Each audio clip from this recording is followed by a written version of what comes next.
오늘 나성영락교회 창립 51주년을 맞아서 우리 교회와 또 교인들과 이제도 함께 하시고 앞으로도 함께 하실 우리 주님께 감사와 영광의 박수 올려드리겠습니다.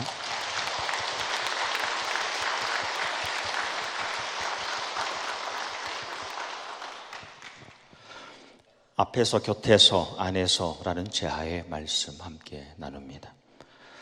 태어난 지 생후 3개월에 선천성 흑암 시중이라는 진단을 받고서 앞을 전혀 보지 못하면서 삶을 시작한 그런 아이가 있었습니다. 그런데 아이가 5살에 유치원에 들어가서 피아노를 처음 눌러보게 되었는데 유치원 선생님이 노래를 부를 때에 그 검지로 건반을 눌러가는 겁니다. 그 선생님이 발견했어요. 그리고 어머니가 아이를 데리고 이 동네 피아노 학원에 갔습니다. 그런데 그 학원에서는 이런 아이를 한 번도 가르쳐 본 적이 없다라고 거절을 합니다. 근데 어머니가 포기하지 않고 장애인에게 음악을 교육하는 그런 곳에 입학을 시킵니다. 최연소로 입학하게 되는데요. 김건호라는 이 아이는 절대음감이라고 하죠. 건반을 누르거나 음을 들려줬을 때에 그것이 어딘지 정확하게 맞추는 그런 타고난 음악적인 재능이 있었습니다. 전혀 모르는 곡도 한번 들려주면 그대로 연주를 할 수 있고 또 작곡도 해내는 그런 천재성을 가지고 있었습니다. 9살 초등학교 2학년부터 국내 콩쿠르에 나가서 상위에 입상하고 또 뷰티풀 마인드라는 음악 영화에도 출연합니다. 세상에 이런 일이라는 TV 프로그램도 출연하면서 국제적으로도 이제 초청을 많이 받게 됐습니다. 서울시향과 협영하고 작년에는 금호 영재 콘서트에서 독주회를 피아노 독주회도 하게 되었습니다. 이 친구는 이제 어린 나이이지만 그냥 기계적으로 그냥 연주하는 것이 아니라 그 곡을 완전히 소화하고 이해하고 자기 자신을 담아서 연주하기 때문에 사람들에게도 감동을 줍니다. 이 친구의 고백이 피아노는 생명체 같아서 피아노가 있으면 많은 소리를 표현할 수 있고 그 음악으로 사람의 감성을 바꿀 수 있다라고 이렇게 말합니다. 그래서 자기는 피아노가 너무 좋다는 거죠. 근데 이 친구가 아무리 뛰어난 음악적인 재능이 있고 천재성이 있고 또 이제 풍부한 감성이 있어도 그를 가르치기 위해서 주변에 수많은 사람들이 이제 수고하고 헌신을 합니다. 그를 돌보는 일을 계속합니다. 그래서 작품 하나, 이 피아노 작품 하나를 온전히 연주하기 위해서는 먼저 이제 손가락 마디마다 그 마디에 번호를 붙이고 그것을 악보에다 옮기는 일이 필요하고요. 그리고 누군가가 이제 왼손 연주를 따로 녹음해서 들려주고 오른손 연주를 또 따로 녹음해서 들려주고 그것을 구간별로 계속 마디별로 단락별로 끊어서 들려줍니다. 수없이 반복하고 그래서 완전히 숙지하고 난 다음에 그 자기의 재능과 천재성과 감성을 거기에 입히는 겁니다. 타고난 장애가 되었건 또 타고난 능력이 되었건 한 작품을 그리고 한 음악인을 완성하는 것은 결국 자기의 힘으로 홀로 능력으로 되는 것은 아닙니다. 우리가 이 땅에 살아가는 것이 마치 눈을 감고 건반을 누르는 그렇게 연주하는 것과 같아서 처음에는 이렇게 더듬더듬 느껴가면서 조심스럽게 한음한음을 눌러갑니다. 그리고 한 마디를, 한 단락을, 한 악장을, 한 작품을 그리고 그 다음 작품을 맞춰갑니다. 처음에는 그렇게 어려웠던 곡도 점점 익숙해지면서 잘 맞히게 되면 그 다음에 조금 더 어려운 곡을 만나고 그것을 또 해낼 수 있게 됩니다. 그렇게 우리가 하나의 신앙인으로 완성되어 가죠. 내가 연주가로 음악인으로 내 능력으로 해가는 것 같지만 내가 홀로 완주한 것 같아도 하나님께서 함께 하셔야지만 그분의 돌보심 가운데 가능한 일들이었습니다. 저도 피아노를 어릴 때 한 5살 때부터 반강제적으로 배우기 시작했습니다. 끌고 가셨어요, 그냥 학원에. 그래서 저는 어렸을 때에 음악적인 재능과 또 천재성, 감성 이런 모든 면에서 부족함이 일찍 드러났습니다. 그래요. 얘는 그 정도는 아니구나. 그런데 돌아보면요, 그동안 적지 않은 저를 가르쳐 주신 분들을 제가 경험하면서 좋은 선생님과 또 나쁜 강사님을 구분할 수 있게 되었습니다. 나쁜 강사는 학부모가 원하는 대로 진도를 빨리빨리 나아가게 합니다. 그래서 이 아이가, 이 학생이 제대로 연주하지 않아도 쉽게 넘어갑니다.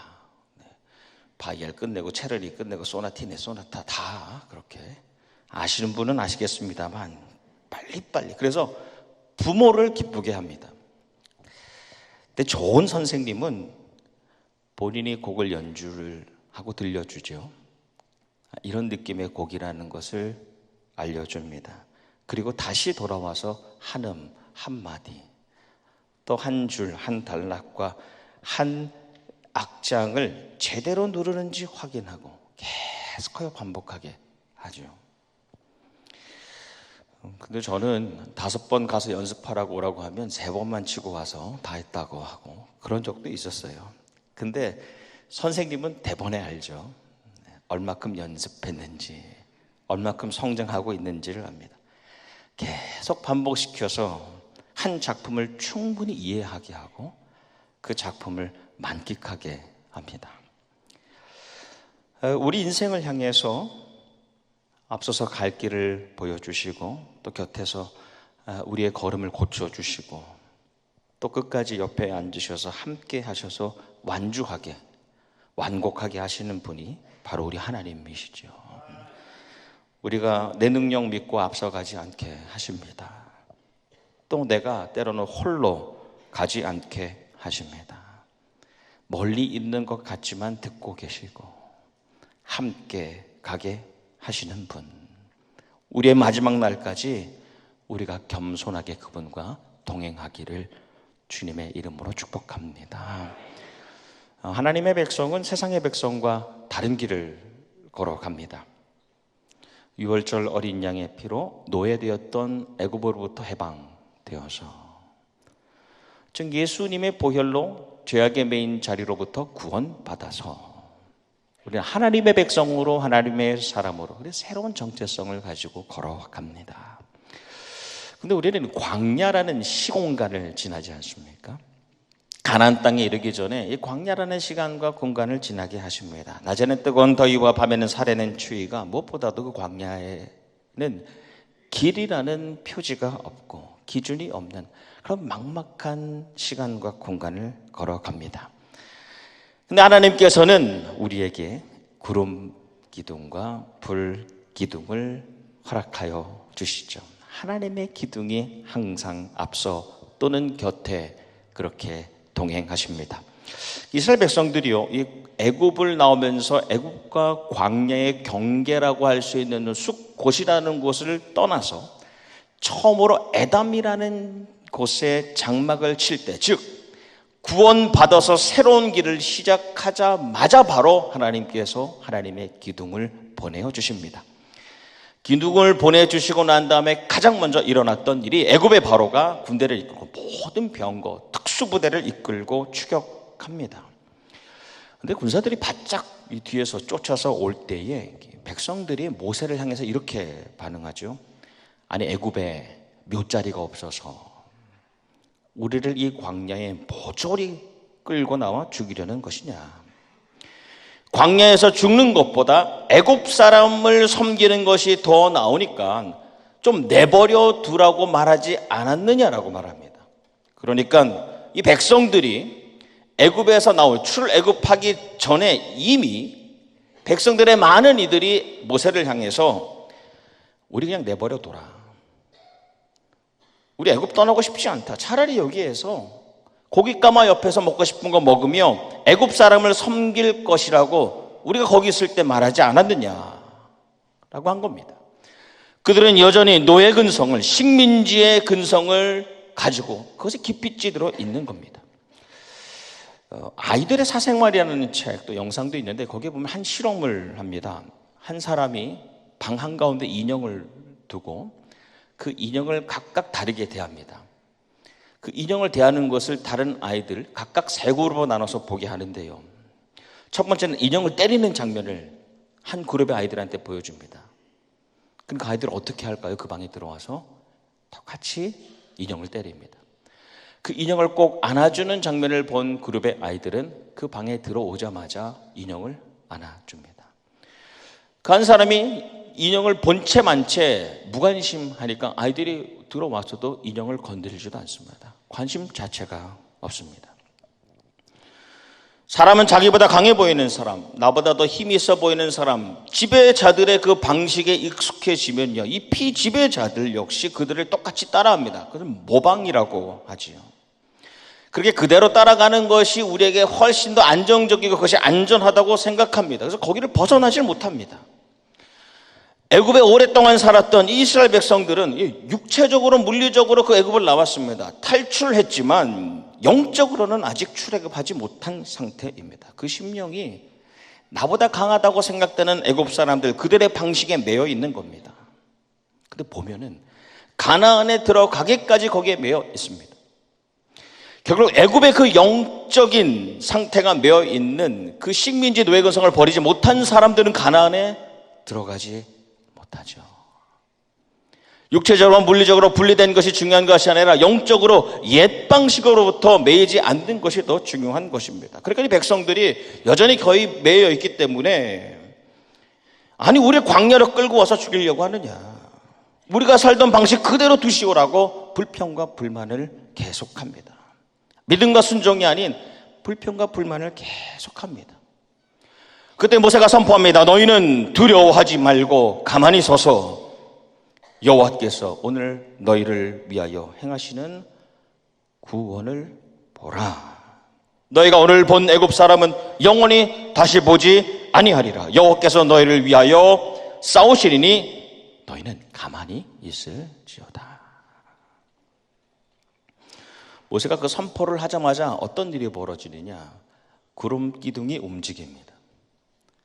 그래서 이스라엘의 진과 애굽의 진 사이에 섭니다. 그 사이에 서니까 그것을 뚫어내지 못하는 거죠. 밤이 되니까 불기둥이 말씀에 그들 곁에 서니 이스라엘은 밝은데 애굽은 너무 어두움 가운데 있기 때문에 도저히 움직이질 못합니다. 하나님의 그 보호하심과 인도하심과 보호하심 가운데에 모세가 그때 손을 듭니다. 그때 홍해 바다가 갈라지고 백성들이 마른 땅을 건너가게 되지요. 이 다음에 이어서 보면 이 광야의 삶 가운데 이 백성들이요 42번 진을 칩니다. 42번. 근데 여러분, 광야에서 천막 텐트를 치고 다시 접었다가 또 치고 쉽지가 않아요. 오늘은 여기서 얼마나 머무는가, 일주일 머무나 한 달 머무나 보니까 기둥이 움직입니다. 그러면 접고 그대로 따라가는 겁니다. 그런데 낮에는 구름 기둥과 밤엔 불기둥이 항상 그들의 앞서서 인도하고 앞서 가시는 것 같지만 항상 그들의 곁에서 그들을 지키시고 보호하시고, 그것이 있음으로 인하여서 그 기둥을 바라보는 이들의 그 심령마다 하나님이 살아서 움직이시는 것을 경험하게 합니다. 그래서 가나안 땅을 앞두고 12명을 보내잖아요. 그냥 12명이 아니라 지파의 대표되는 사람들입니다. 수십 명의 사람들 가운데 최고의 으뜸된 사람들 12명을 보냈는데 10명이 불평하지 않습니까? 불만하지 않습니까? 그 소리를 듣고 백성들이 똑같이 말합니다. 우리가 애굽에서 죽었거나 광야에서 죽었다면 더 좋지 않았겠냐? 왜 우리를 가나안까지 끌고 와서 여기서 죽이려고 하는 것이냐? 차라리 지금이라도 애굽으로 돌아가는 것이 좋겠다. 그리고 돌을 들어서 모세를 죽이려고 하죠. 그때 여호와 하나님께서 나타나십니다. 모세에게 오셔서 내가 이 백성을 다 진멸하고 다 죽이고 너를 통하여 더 크고 강한 위대한 나라를 만들겠다. 근데 모세의 그 주님을 향한 그 다음 응답이 너무 멋있어요. 그리고 너무 아름답습니다.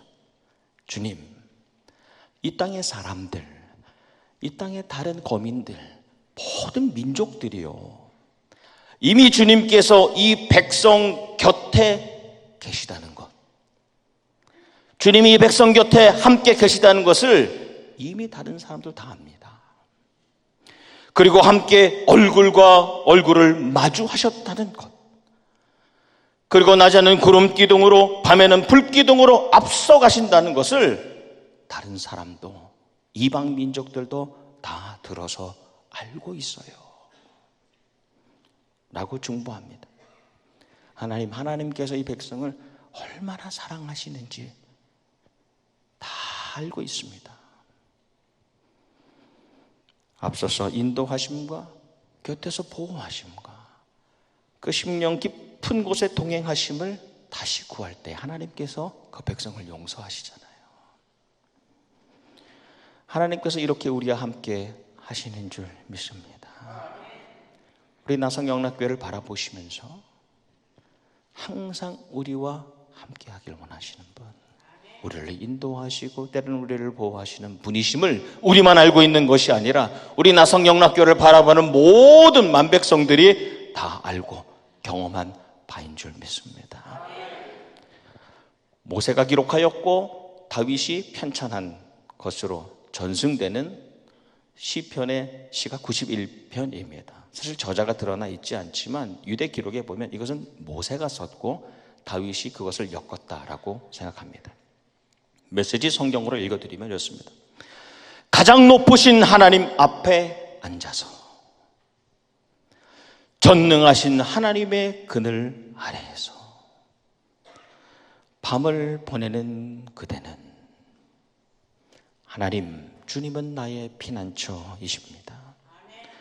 나는 주님을 신뢰하니 안전합니다. 말씀드려라.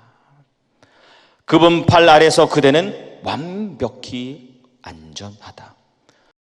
밤에 돌아다니는 야생 늑대도, 낮에 날아드는 화살도, 어둠 속에 배회하는 질병도, 한낮에 쏟아지는 재난도 두려워하지 말아라. 나를 부를 때 내가 응답할 것이요, 고난 당할 때 그대 곁에 있어 주겠다. 아멘. 모세가 신발을 벗고 난 후로 자기 인생의 주어가 자기가 아니라 주님이 되었습니다. 한 번도 자기가 주어 되려고 하지 않았습니다. 하나님의 기둥을 바라보고 그 기둥을 겪고 난 후에 모세는 주님 앞서서 가려고 하지 않았고 평생 하나님의 동사로, 주어 다음에 이어지는 동사로, 그분의 도구로, 마치 그의 손에 잡혀 있었던 집과 같이 온전히 쓰임받는 삶을 살았습니다. 그래서 히브리서에 보면 모세에 대하여, 모세는 사람에 속한 사람도 아니고 세상에 속한 사람도 아니고 모세는 하나님의 사람이라 합니다. 얼마나 놀라운 말씀입니까? 모세가 그 생의 마지막에 가나안 땅이 보이는 그 느보산에 서지 않습니까? 마지막으로 여호수아와 그 백성들을 모으고 이렇게 말합니다. 여호와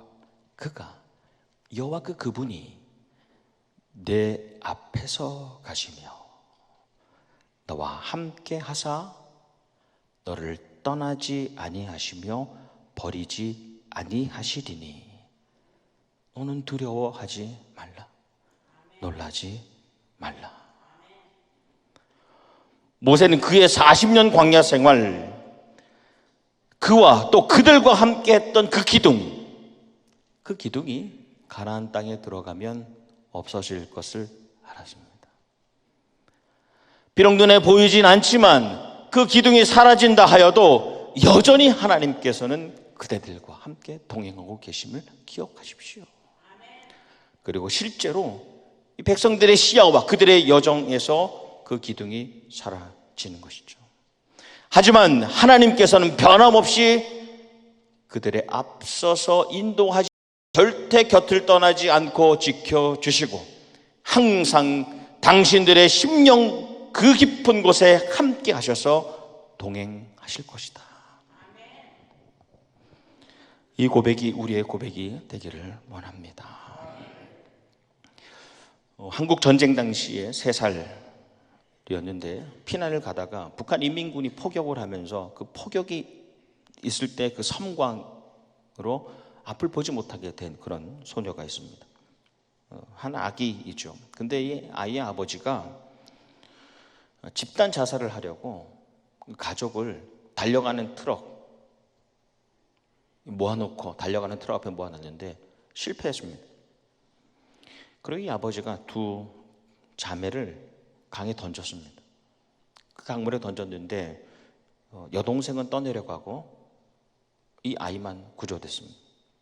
그 대구의 고아원에 위탁돼서 자라게 되는데 이 아이가 10살 되던 해에 홀트 양자회에 의해서 인디애나주에 있는 윅스라는 부백에 입양이 됩니다.